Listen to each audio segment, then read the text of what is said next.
Exodus 10. The eighth plague, locusts. Then the Lord said to Moses, Go and see the king. I have made him and his officials stubborn, in order that I may perform these miracles among them. And in order that you may be able to tell your children and grandchildren how I made fools of the Egyptians when I performed the miracles.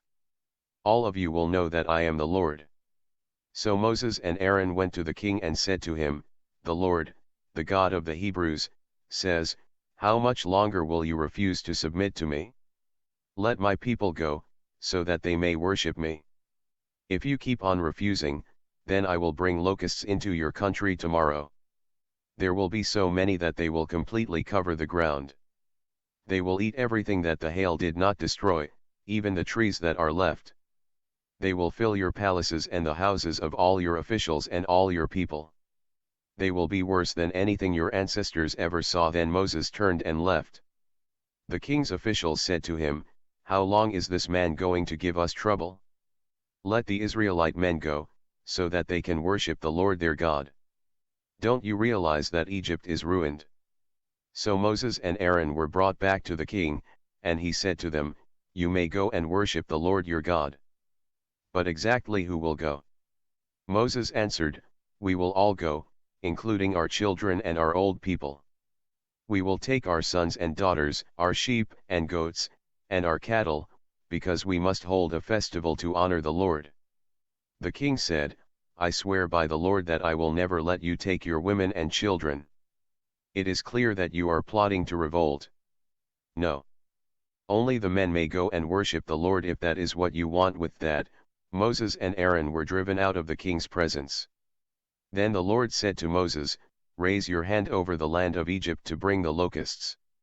They will come and eat everything that grows, everything that has survived the hail. So Moses raised his stick, and the Lord caused a wind from the east to blow on the land all that day and all that night. By morning it had brought the locusts. They came in swarms and settled over the whole country. It was the largest swarm of locusts that had ever been seen or that ever would be seen again. They covered the ground until it was black with them. They ate everything that the hail had left, including all the fruit on the trees. Not a green thing was left on any tree or plant in all the land of Egypt. Then the king hurriedly called Moses and Aaron and said, I have sinned against the Lord your God and against you. Now forgive my sin this one time and pray to the Lord your God to take away this fatal punishment from me. Moses left the king and prayed to the Lord. And the Lord changed the east wind into a very strong west wind, which picked up the locusts and blew them into the Gulf of Suez. Not one locust was left in all of Egypt. But the Lord made the king stubborn, and he did not let the Israelites go. The ninth plague, darkness. The Lord then said to Moses, Raise your hand toward the sky, and a darkness thick enough to be felt will cover the land of Egypt. Moses raised his hand toward the sky, and there was total darkness throughout Egypt for 3 days. The Egyptians could not see each other, and no one left his house during that time. But the Israelites had light where they were living.